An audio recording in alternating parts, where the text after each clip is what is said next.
Avant tout de commencer, j'aimerais bien me présenter. Mon nom est Ginestra Morar. Je suis coach intuitif spécialisée en trauma de l'enfance et ma mission est d'aider les femmes à passer de la souffrance au bonheur. Le sujet d'aujourd'hui, c'est le courage de transformer sa vie. Donc, restez avec moi, j'ai des invités spéciaux.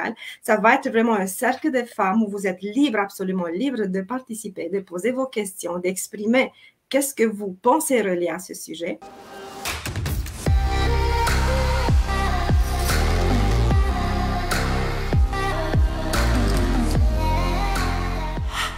Bonjour les filles, bonjour à tout le monde.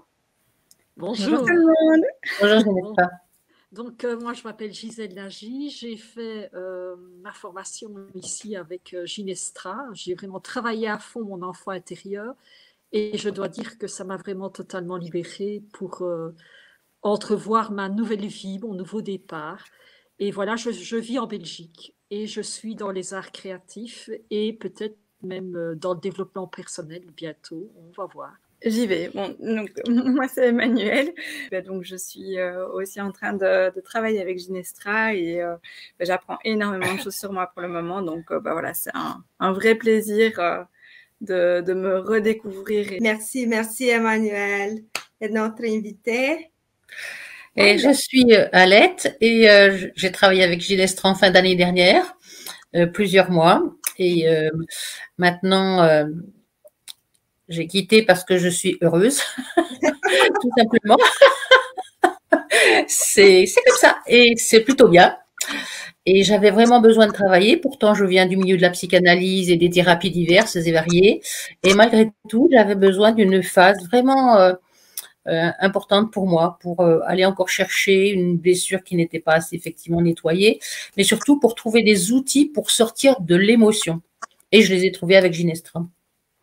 Accepter l'émotion, mais pas rester dedans et pas en faire quelque chose de monstrueux. Voilà, ne pas s'arrêter trop là-dessus. Absolument. Merci beaucoup, Alette. Merci les filles pour votre présentation.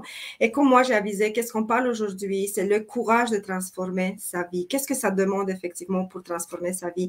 Et finalement, avant d'arriver au moment où je dis, OK, c'est le temps que je transforme ma vie, je pense qu'il y a une clochette qui sonne. Et cette clochette dans notre vie, elle sonne pour de longues années, pour de longues périodes de temps. C'est pas comme un bouffe, une explosion. Ah, bon, il faut que je transforme ma vie. Je pense qu'il y a des signes tout au long de notre vie, peut-être même commençant de notre enfance, vers l'adolescence, en grandissant, il y a toujours quelque chose qui ne marche pas, quelque chose qui nous tiraille, quelque chose qui nous fait mal.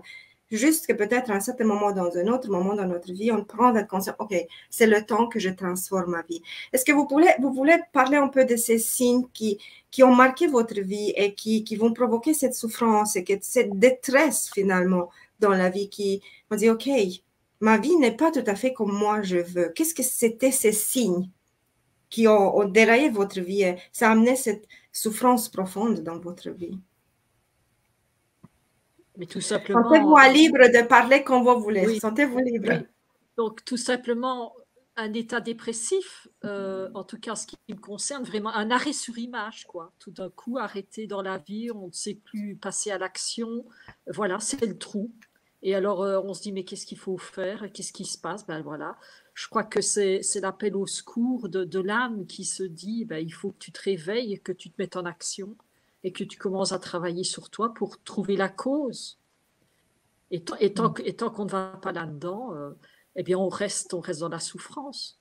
Voilà, il faut vraiment démarrer un travail sur soi. Moi, par rapport à ça, donc, je rejoins Gisèle. Et alors aussi, j'ai l'impression qu'il y a eu une redondance d'événements au fur et à mesure qui se amplifient jusqu'à une forme de paroxysme qui fait qu'à un moment, on se retrouve à se dire « Ok, ça m'est déjà arrivé 1 fois, 2 fois, 3 fois, 4 fois, 5 fois, 6 fois, où je tombe toujours dans les mêmes schémas, dans les mêmes situations et ainsi de suite. » Et puis je finis par me retrouver tellement mal. Au début, on pointe un peu les autres et puis à un moment, on commence à se poser des questions et à se dire, tiens, est-ce que finalement, si je revis toujours la même situation, est-ce que ce n'est pas un peu lié à moi et à des choses qui sont en moi? Et donc, voilà, moi, c'est comme ça que j'ai commencé à me dire que ça valait la peine que je balaye devant ma porte avant avant de regarder ce qui se passait pour d'autres autour de moi. Et voilà, et donc ça a commencé il y a un bout de temps, et puis au fur et à mesure, du coup, on avance, et puis on tombe sur des personnes qui nous permettent d'avancer sur notre chemin, comme toi, pour l'instant. Alors, pourquoi je suis venue vers toi, Ginestra? C'est parce que justement, j'avais déjà utilisé plusieurs outils d'analyse, la bioénergie, où on met vraiment en avant justement toutes les émotions et en fait, les catharsis ne mènent pas toujours aux résultats escomptés. Et puis, la psychanalyse suite à un deuil, le deuil de mon mari. En fait, je suis venue parce que j'étais de nouveau en échec dans mon couple. C'est que je n'arrivais pas à aimer. J'étais embutée. J'avais tellement peur de perdre à nouveau l'être aimé que je ne voulais pas aimer. Et j'ai mis longtemps à comprendre ça et j'arrivais pas à le dépasser. Et je devenais vraiment insupportable avec mon compagnon, si bien que j'ai préféré le quitter plutôt que d'aimer à nouveau. Et donc, quand je suis arrivée vers toi, tu sais, je te disais, mais je suis complètement... Enfin, je me sentais folle, quoi, hein, hystérique, je vais dire, hein, comme les psychanalystes diraient. Et j'arrivais pas à m'en sortir, quoi. Et il a fallu vraiment quand même beaucoup de temps pour que j'arrive à me livrer, à comprendre ce qui s'était joué et à comprendre d'où venait la souffrance et pourquoi finalement il a fallu que je remonte même jusqu'à mon enfance pour retrouver les deuils précédents aussi, quoi, et pourquoi j'étais tant bloquée, quoi. Qu'est-ce que vous pensez de cette histoire? Parce que Alette disait, je suis descendue à mon enfance. Qu'est-ce que vous pensez de l'impact sur l'enfant, de l'enfance sur l'âge adulte? Qu'est-ce que vous pensez? Quel est le lien, selon vous, après le travail que vous avez fait? Qu'est-ce que vous avez pu constater? On est des adultes dans des corps, on est des adultes avec, voilà, qui sont guidés quelque part par notre enfant intérieur, donc des petits enfants dans un corps d'adulte. Tant qu'on n'en prend pas conscience, en tout cas, c'est comme ça que je le vois. Oui, moi, ce que je vois, c'est que il y a des répétitions. Donc, il y a un événement qui se passe traumatisant dans l'enfance, par exemple, et alors, s'il n'est pas mis à jour et soigné à ce moment-là, eh bien, il va se reproduire sous différentes formes, avec différentes variantes, plusieurs fois, jusqu'à ce qu'on prenne conscience. Et on souffre chaque fois, et on souffre chaque fois, et on ne fait pas le lien, mais à un moment donné, il faut quand même remonter, et là, on se rend compte qu'on a fait répétition générale plusieurs fois. Et voilà. Et puis qu'une fois qu'on revient à ce problème de départ et qu'on le guérit, qu'on arrive à le guérir, alors là, alors, le reste, c'est de l'effet domino. Les autres événements qui viennent par la suite sont absorbés par cette guérison-là et on est libéré. Voilà. Oui, oui. Oui, je reprends cette expression de domino. Et puis l'histoire de cycle quand même dans la vie, quoi. Effectivement, l'enfance, l'adolescence, la vie d'adulte, etc. Et moi, je pensais en avoir fini avec les problèmes puisque j'avais déjà travaillé sur moi-même. Et là, d'être confrontée à quelque chose comme ça, j'étais même surprise de replonger, je dirais, là-dedans et dans mon passé, parce que je pensais que j'en avais terminé, quoi, hein, d'avoir nettoyé l'enfance, nettoyé la petite enfance. Mais il y a, malgré le travail qui est fait, je pense qu'il y a des cycles et de nouveau, j'étais dedans, quoi. Hein. Et oui, c'était indispensable. Je pense que il y a des étapes de vie où on a à nettoyer sur soi. Et mon nouvel ami, il a travaillé aussi sur lui, et ce qui a été bénéfique pour les deux, parce que finalement, ce qui marchait pas, c'est qu'on avait la même souffrance l'un et l'autre, et la même blessure de rejet l'un et l'autre. Ah, c'est sûr qu'on pouvait que se prendre la tête. Et le fait qu'il travaille aussi sur ses blessures et évidemment sur les histoires parentales qui étaient, eh bien, l'un et l'autre, on a vraiment pu faire un grand bond. Alors, les grandes permissions que m'ont donné Ginestra, c'est le fait d'aller voir ailleurs, le fait de m'éclater autrement, le fait de trouver mon propre bonheur, etc. J'ai compris qu'il y avait aussi ces cycles du bonheur que j'avais eu dans ma petite enfance et que je retrouvais dans l'adolescence, et comment je jouais et comment je m'animais. Et là aussi, il n'y a pas simplement les aspects négatifs qu'on a ancrés dans notre petite enfance, mais il y a aussi les bons moments. Et je crois que c'est aussi l'équivalence des deux aspects, de ce qui fait vraiment souffrir, mais aussi de retrouver effectivement les aspects positifs qui m'ont fait aussi avancer. là, si je peux, je trouve que c'est super important parce que en fait, j'ai l'impression que tout est là dès l'enfance et donc tous ces aspects positifs, ils sont là et tout ce qu'on a déjà au fond du cœur et qu'on a envie de pouvoir partager dans le monde est complètement présent depuis la petite enfance. Enfin, en tout cas, moi, mes aspirations de maintenant, quelque part, si je regarde rétrospectivement, eh bien, c'était déjà présent dès le début et je suis en train de quelque part juste redécouvrir des choses que j'ai cachées au fur et à mesure de douleur et de souffrance dans mon passé, dans mon enfance, mon adolescence et compagnie.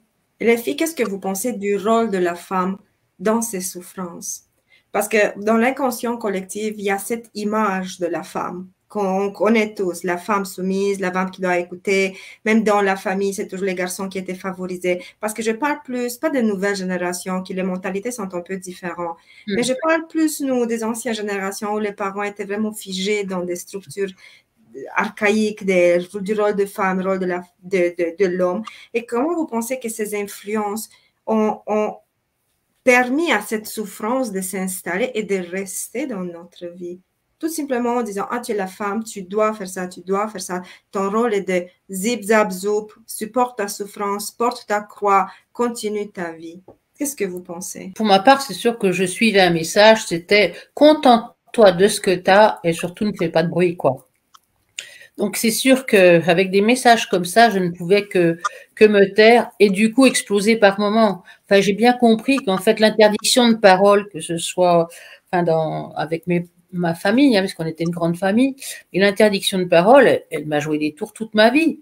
Et de le retravailler, de revoir encore toutes les boucles, tous ces dominos, je dirais même, parce qu'en fait c'est vrai, c'est incroyable, quoi. C'est étonnant et détonnant, quoi, parce que ça fait changer, effectivement, quoi, ça fait changer. De la psychanalyse à ce chemin-là, je dis, bien sûr que j'avais compris des choses de la psychanalyse, mais j'avais travaillé qu'une petite partie. C'est-à-dire, à un moment de ma vie, j'avais nettoyé, je dirais, juste les événements qui me gênaient, quoi, hein, surtout sur le deuil, etc. Mais pas vraiment le fond comme ça où, effectivement, il fallait se contenter de peu, il fallait pas faire de bruit, il fallait vivre petit, etc. Et maintenant, je fais beaucoup de bruit. Ce sont moi, mes parents, moi j'ai 58 ans, donc mes parents, ben voilà, ils ont été élevés, je ne sais pas au fait comment, mais c'était des générations action, action, action. La parole, exprimer les émotions, ben, il y avait autre chose à faire que ça. Qu'est-ce que c'est on passe à l'action, quoi, franchement.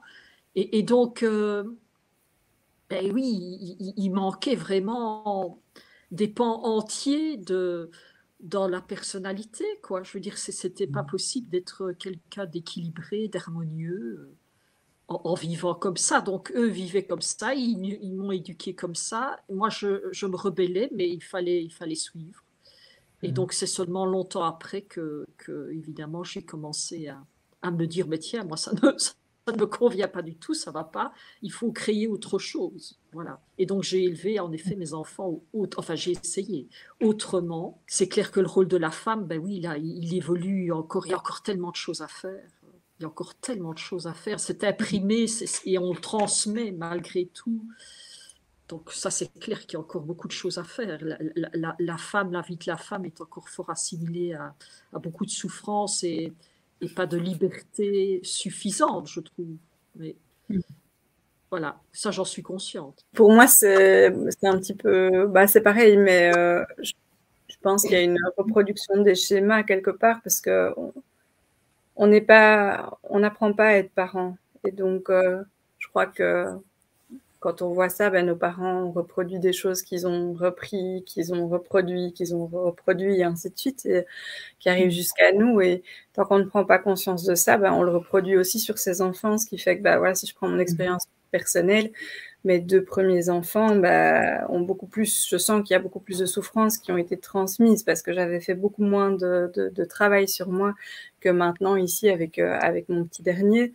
Et du coup, ça se voit très très fort et ça se marque très fort. Mais c'est vrai que voilà, j'avais pas appris non plus comment être parent, comment éduquer, comment prendre les choses, comment pouvoir parler. Et comme je ne sais pas moi-même ou je ne savais pas moi-même exprimer mes émotions, exprimer vraiment les choses qui étaient en moi, comment est-ce que je peux apprendre aux autres à le faire aussi? Et quelque part, voilà, des parents, ils peuvent aussi être aussi handicapés quelque part émotionnellement. Et je peux vous dire, les filles, que moi, j'ai la chance, moi, je dis que c'est une grande chance et opportunité dans la vie de parler avec énormément de femmes. Et je vois, vous pouvez pas imaginer, peu importe que c'est en Afrique, que c'est en Asie, que c'est en Europe, que c'est le continent américain, ça revient le même schéma. Le même schéma. Et c'est des cultures différentes, des nationalités différentes, le mode d'éduquer les enfants complètement différents.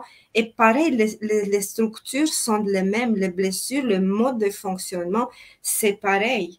Et je dis, oh my God, ça veut dire que c'est un problème, un gros problème au niveau cosmique, je pourrais le dire, qui vient de l'inconscient collectif avec une charge énorme, une lourdeur énorme que nous, on hérite et qu'on le porte, on le traîne. Je vois toujours parmi mes clientes qui disent, ah, Nesram, ça c'est ma vie, il faut que j'accepte ma vie. OK, mais je te dis, de quelle manière tu acceptes ta vie? Ça veut dire que tu as une sorte d'acceptation souffrante. Je me résigne, ça c'est ma vie, OK, je vais mourir dans la souffrance comme ma mère, comme ma grand-mère. Ou je dis, non, non, non, je dépose ma croix, OK? Je dépose ma croix et je continue ma vie librement parce que moi, je deviens le maître, mais vraiment le maître de ma vie. Et qu'est-ce que vous pensez pour vous maintenant, après ce travail énorme que vous avez fait, qu'est-ce que ça veut dire pour vous devenir le maître de sa vie? Pour moi, ce que je ressens fort à la période que je traverse maintenant, c'est en effet être responsable de mes actes, mais surtout que je suis passée au niveau de mon âme maintenant.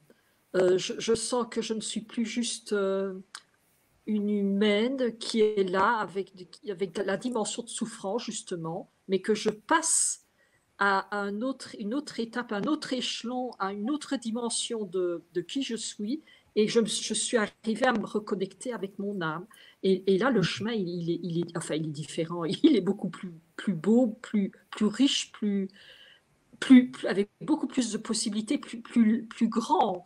C'est moins obtus que dans l'esprit de base humain où il y a l'ego qui est là beaucoup plus en train de court-circuiter chaque fois tout. Mais donc, c'est vraiment rester aligné. Et ça, je suis contente d'être quand même passée à ce cap-là, enfin. Parce que je sentais depuis très longtemps, je me dis, c'est pas ça, c'est pas ça, c'est pas ça, ça ne va pas, c'est pas encore ça. Mais je ne savais pas, mais quoi? Et donc, c'est vrai qu'avec le travail en profondeur sur l'enfant intérieur, ben, automatiquement, l'âme, on réveille cette dimension-là en nous. Parce qu'à force de nettoyer, ben, on y arrive, on revient à notre essence profonde. Et là, c'est quand même autre chose. C'est quand même... oui, c'est nettement plus riche. Voilà. Juste une petite parenthèse, les personnes qui nous regardent, si vous avez des questions, écrivez les questions en commentaire. Moi, je vais le lire et on va essayer ensemble de répondre à ces questions ou questionnements. S'il vous plaît, n'hésitez pas à poser vos questions en commentaire. Je veux le lire. Alette, qu'est-ce que tu penses? Qu'est-ce que ça signifie pour toi être le maître de ta vie? Parce que je sais, nous avons passé un moment ensemble et on a traversé des hauts et des bas, des hauts et des bas. Et d'ailleurs, je vous dis que c'est normal, c'est un processus. La guérison et la transformation n'est jamais linéaire. On a des super hauts et on a des super bas. Et c'est correct de les avoir les deux. Mais à un certain moment, on arrive, comme Gisèle le dit, à cette prise de conscience. Écoute, mon chemin, ce n'est pas obtus, ce n'est pas dans un coin que je vais aller, mais je vais vraiment ouvrir de l'autre côté. Je vais aller vers des multiples possibilités dans ma vie. Qu'est-ce que vous pensez que ça demande pour effectivement transgresser la souffrance, sortir de son trou noir petit et prendre la décision pour transformer sa vie? Quelles sont ces qualités absolument, absolument nécessaires pour faire ce saut dans le vide, parce que c'est effectivement, c'est un saut dans le vide sans parachute. D'une part, c'est la persévérance, mais c'est aussi, le soleil au bout, quoi. On sait qu'il est là, quoi. Enfin, il y a cette connaissance d'une lumière plus grande. Il y a quand même quelque chose qui m'attirait dans autre chose que l'ego. Donc, oui, bien sûr que c'est ça, mais c'est surtout la persévérance qu'il faut, quoi, pour avoir suffisamment de maîtrise quand même de l'outil ou de certains outils pour ne pas à chaque fois repiquer, quoi. Les creux de vague et un haut de vague et une creux de vague, etc., quoi. Non, de savoir que le creux de vague est là, mais ne pas s'y attarder trop, quoi. C'est très important parce que d'ailleurs, moi, vous savez, dans tous mes coachings, les clients, je lance toujours ce message parce que je vois dans le coaching de groupe, il y a plusieurs personnes qui disent, ah, mais l'autre est plus avancé, l'autre est plus avancé. Je dis, non, non, non, stop, on arrête ça tout de suite, je vais vous couper parce que moi, j'ai cette fâcheuse habitude de couper la parole dans le sens de briser les schémas qui s'en mettent en place Et c'est comme ça. Je dis, non, non, non, je veux rien entendre de ça. La seule personne avec laquelle tu peux te comparer, c'est toi-même. Comment tu étais hier par rapport à aujourd'hui? Comment tu te sentais ce matin par rapport à ce soir? Et ça, si tu vois une différence entre ta version du matin à la version du soir, c'est un énorme succès. C'est un énorme succès parce que ce type de travail sur soi, c'est profond et vous pouvez l'avouer, les filles, ça demande, ce n'est pas un miracle. Transformer sa vie, ce n'est pas, OK, on tape des mains, on écoute une méditation, on ferme les yeux le matin, notre vie est changée. Ça n'existe pas ça. Et si quelqu'un va te vendre ça, moi je te dis, fais attention parce que c'est pas vrai. Moi, je dis toujours, tu veux transformer sa vie, mais à quel point tu es déterminé. Et je donne une échelle de 1 à 10. Si ta volonté de changer ta vie est 10, viens me voir, je veux t'aider. Si ta volonté est 1, 2, tu n'es pas encore prête parce que ça demande une volonté folle. Moi, j'ai toujours cette image et j'ouvre cette image toujours. Même si la terre s'ouvre devant toi, je continue mon chemin. Je trouve ma manière de passer de l'autre côté et je continue et j'avance et j'avance. Même si je fais de petits progrès tous les jours, comme une fourmi. Mais c'est une version différente de moi-même de qu'est-ce que j'étais il y a 5 minutes. Et c'est extraordinaire. Et il y a aussi cette croyance limitante que je dis, ah, je ne sais, mais une fois que j'ai fait le travail sur soi, est-ce que plus jamais je veux être triste, plus jamais je veux avoir de problèmes dans ma vie? Alors, les filles, qu'est-ce que vous pensez? Ah ben non, pas du tout, mais on vit avec, les vagues sont moins up-down, elles sont moins fortes. On apprend à vivre parce que c'est la vie, le yin, le yang, enfin je veux dire le jour et la nuit. Donc tout ça fait partie de la vie. Et simplement, ben voilà, il y a, il ne faut pas dire qu'on est plus philosophe, c'est pas vraiment ça, mais c'est ça la maturité, c'est ça la maîtrise. On maîtrise ça, on sait que c'est la réalité, et puis que nous, eh bien, avec tous les outils qu'on a, eh bien, on va, comme tu disais Alette tout à l'heure, avec les émotions, je reste moins dedans, je suis moins en train de commencer à faire tout mon cirque, et baf, je repars. Et voilà, et c'est ça la maîtrise, c'est avoir les outils et les utiliser. Tu parlais des vagues, j'allais reprendre la sinusoïdale, tu vois, qui est comme ça. Donc, c'est vrai que j'ai l'impression que quand on commence ce chemin-là, c'est vrai que ça fait vraiment... Et puis qu'au fur et à mesure, voilà, on arrive un petit peu plus à voguer comme ça, de manière plus douce. Et du coup, c'est vrai que ces moments où on est un peu plus down, déjà, il y a un truc qui est super positif, c'est qu'on sait que ça remonte après.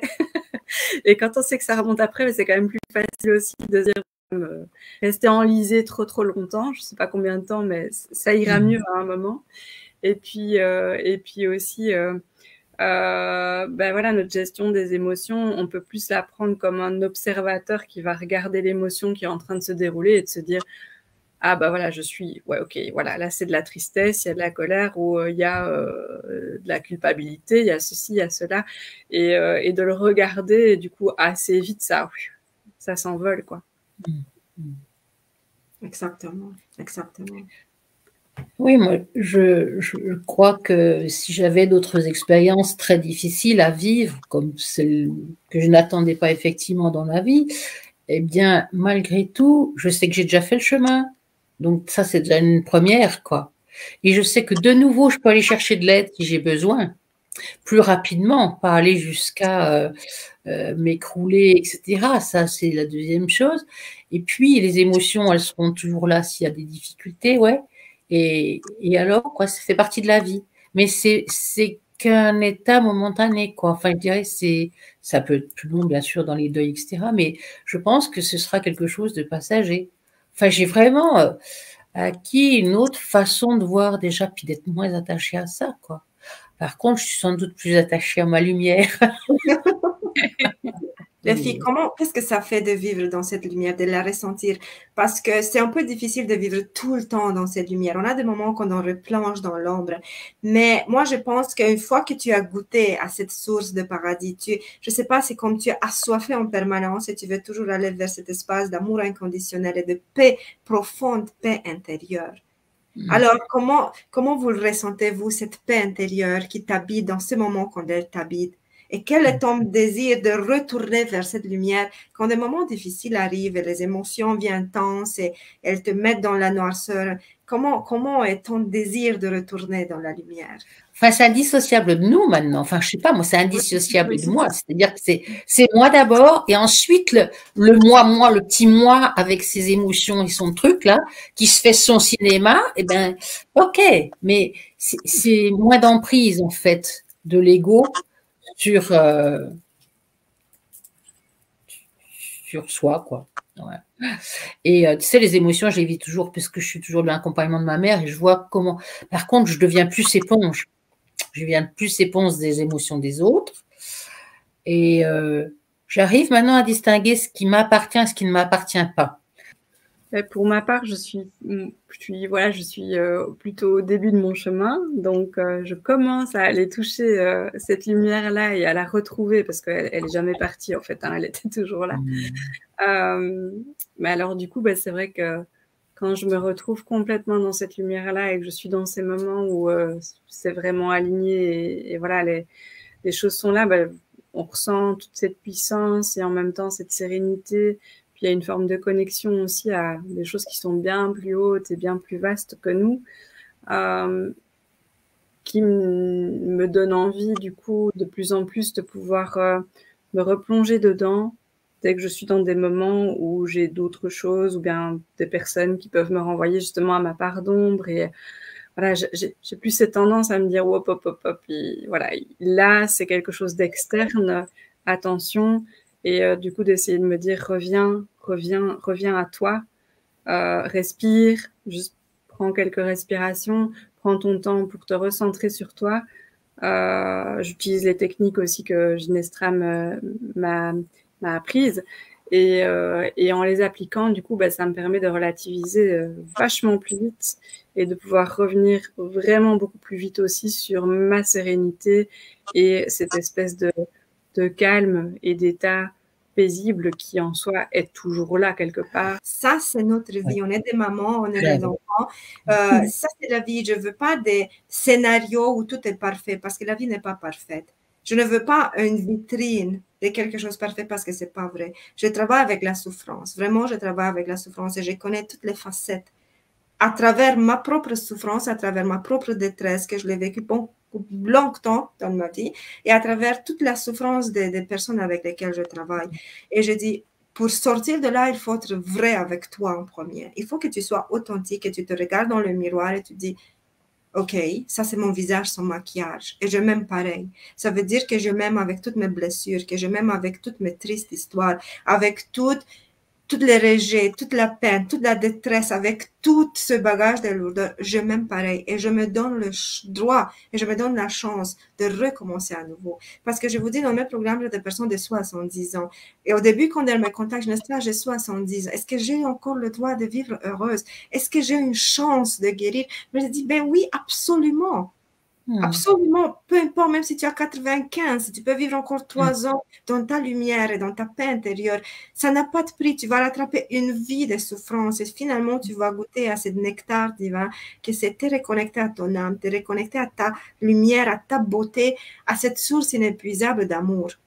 Et c'est pour ça que je dis, quand tu goûtes à ça et tu sens, parce que je dis toujours, l'amour est en toi, mais personne me dit, je sais comment l'amour est en moi.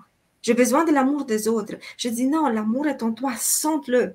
Et c'est justement quand tu te connectes à cette force, à cette lumière à l'intérieur de toi.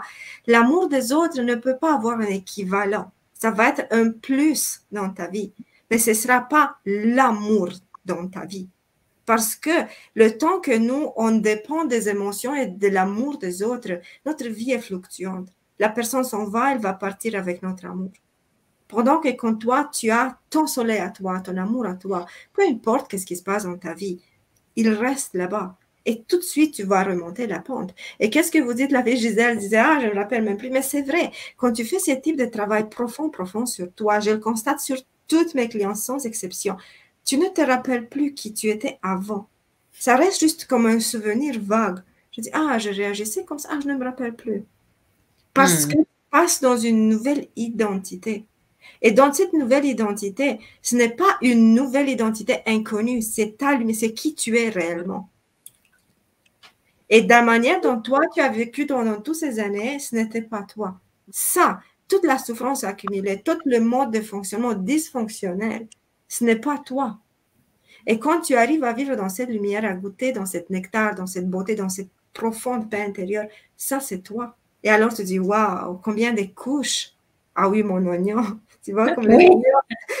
mon chou, combien de couches, combien de... Et j'ai dû enlever beaucoup, beaucoup pour que j'arrive au cœur de qui suis-je réellement. Mais je ne veux plus, peut-être que je suis plus petite comme dimension, mais je suis plus puissante comme force, tu vois. Et alors, les filles, qu'est-ce que vous pensez de la souffrance? Maintenant, après avoir parcouru ce chemin, Emmanuel a goûté, même si elle n'a pas fini encore, mais qu'est-ce que vous pensez de la souffrance? Réellement. Est-ce que la souffrance est réelle? Moi, je dis toujours la souffrance est une illusion. Personne, je dis, ah, j'ai ça, mais je souffre. Mais qu'est-ce que vous pensez? La souffrance est réelle. C'est optionnel. C'est un choix. Qu'est-ce que vous pensez sur la souffrance? Dans la mesure où on n'a pas d'autre modèle éducatif et qu'en tant que parent, enfin, je le vois pour mes parents et c'est ce qui m'a aidé à pardonner, c'est qu'il n'y a pas d'autre modèle éducatif, quoi. Hein. Bien heureux si on en trouve vraiment un qui élève un enfant sans souffrance ou au-delà de la souffrance, quoi. C'est quand même assez rare de pouvoir le faire. Maintenant, je me dis, au-delà de ça, on peut dire aussi qu'il n'y a pas que ça. Oui, dès le départ de la vie, on peut dire à l'enfant, oui, il n'y a pas que ça. Tu peux choisir ton bonheur ou tu peux choisir de continuer à pleurer ou oui, on peut montrer ça, mais je trouve que c'est quand même un peu délicat parce que c'est quand même la traversée. Et peut-être qu'il a fallu connaître ça pour la quitter.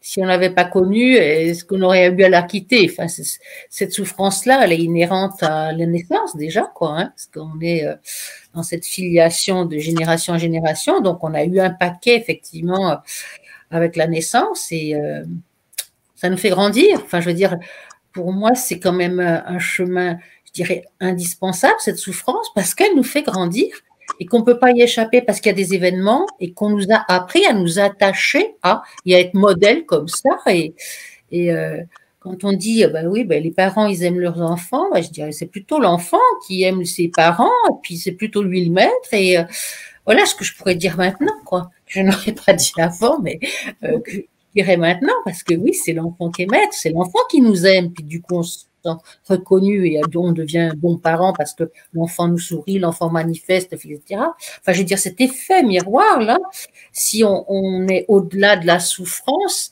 ça doit être enfin, magique, parce que l'enfant, il vibrerait encore plus qu'il ne le fait. Et, lui, il est Bouddha, quoi. Enfin, il est lumière, lui. On se pose pas tant de questions avec lui, quoi.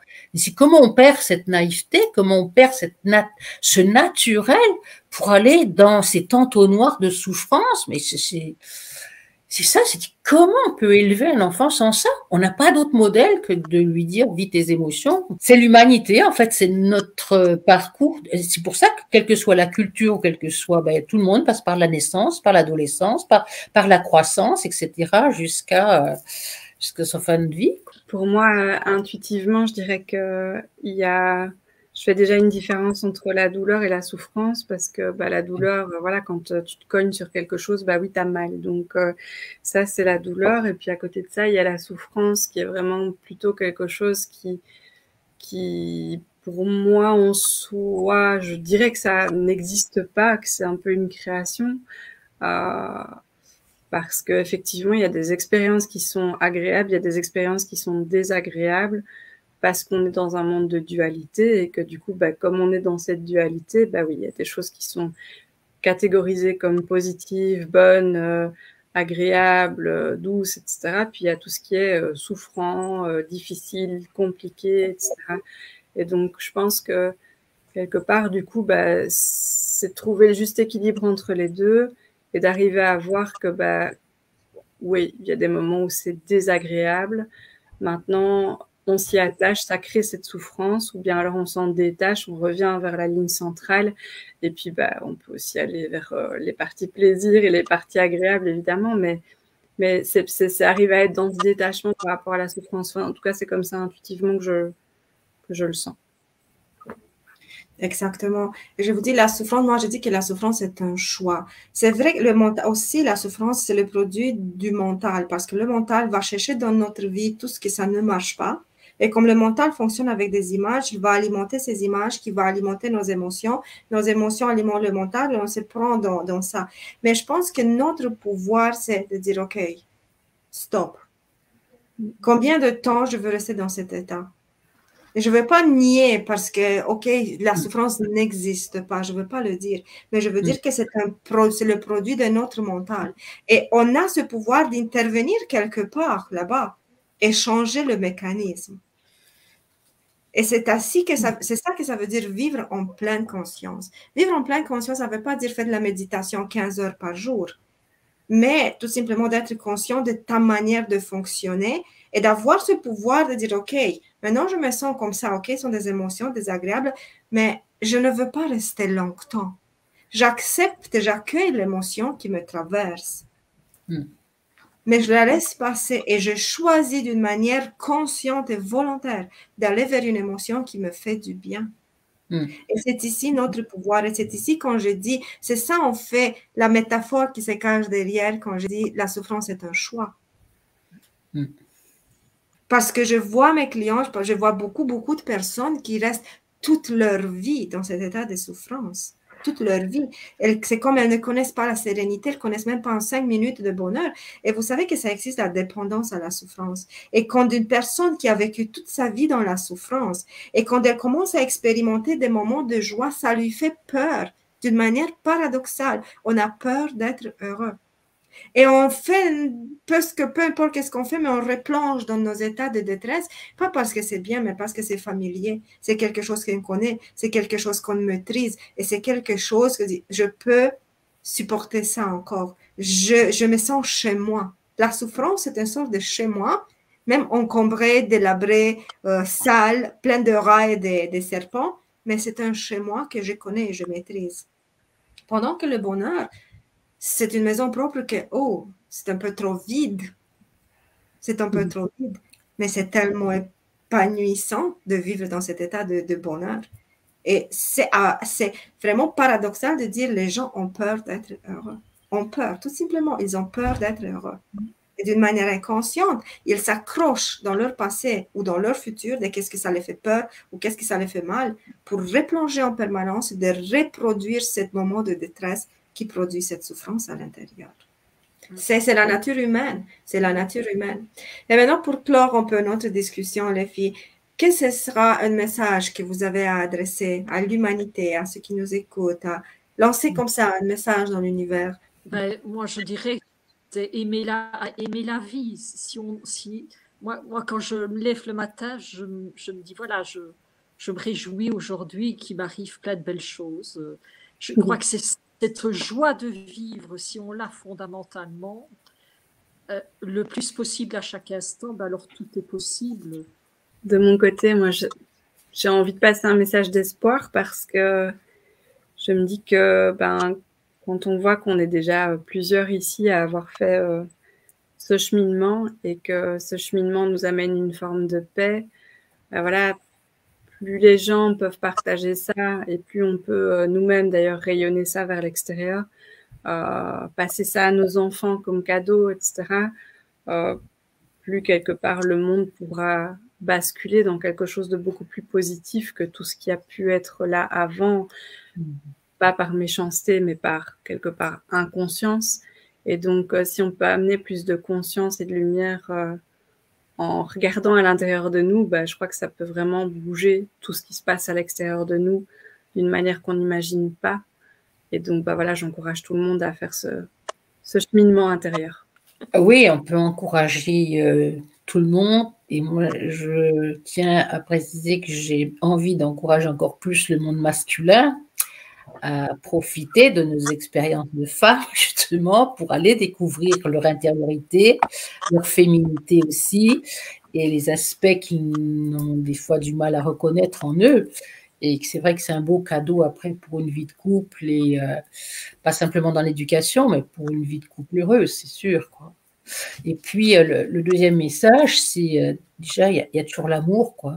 L'amour n'est pas l'amour, c'est pas une émotion, justement, et c'est ça qui est formidable, c'est de bien faire comprendre la différence entre le sentiment qu'on peut éprouver à chaque instant, et comme celui-là, il est mobile, et puis l'amour qui sera toujours là, quoi. Cette lumière est toujours là, quoi qu'on veuille. Et dans le message de la lumière, je dis, mais derrière le nuage, il y a toujours eu le soleil, il est toujours là, le soleil. Il suffit des fois de se déplacer pour aller un peu plus loin que le nuage, quoi, hein, et de retrouver la lumière. Et oui, il faut cette force-là. Est-ce que c'est une conviction quand on fait le chemin? Je ne sais pas, mais ce qu'il y a de sûr, nous, on a trouvé la voie, ben, les autres vont la retrouver aussi. Hein. Je crois que quand c'est nécessaire, on le fait, quoi. Hein. C'est un besoin vital, c'est vraiment vital, quoi. Et mon message d'espoir, ce sera, peu importe la situation que tu vis dans ta vie, ce n'est pas définitif, ce n'est pas un état dans lequel tu dois mourir. Il y a toujours de l'espoir. C'est juste que tu dois activer cette force de vie à l'intérieur de toi et te choisir avant tout et de dire, OK, peu importe mon histoire, je ne suis pas mon histoire. Et ici et maintenant, je décide que ma vie a de la valeur, que j'ai de la valeur. Et je veux vivre d'une manière différente. C'est ça que ça fait tout le changement. Quand tu prends profondément à l'intérieur de toi cette décision, j'ai de la valeur. Ma vie a un sens. Et je vais trouver le sens de ma souffrance pour rayonner ma lumière. Ma mission est de ne pas toujours chercher une réponse, mais en premier de poser la bonne question. Qu'est-ce qui se cache derrière ma souffrance? Et à ce moment, quand j'ai commencé à changer ma question, quand j'ai commencé à arrêter de chercher des réponses, vraiment de se focaliser sur les bonnes questions, les réponses sont venues toutes seules. Elles se sont placées. Et c'est comme un chemin, c'est ouvert tout droit devant moi, j'avais juste à le prendre. Et c'est ça qui ça demande. Il y a zéro honte dans qu'est-ce que tu vis. Et ce n'est pas ta faute, mais c'est 150% ta responsabilité de transformer ta vie. Have to be your biggest fan. And when things are really tough and they're really rough and nothing's working, but there's something inside of you that says, I just have to follow that because you don't know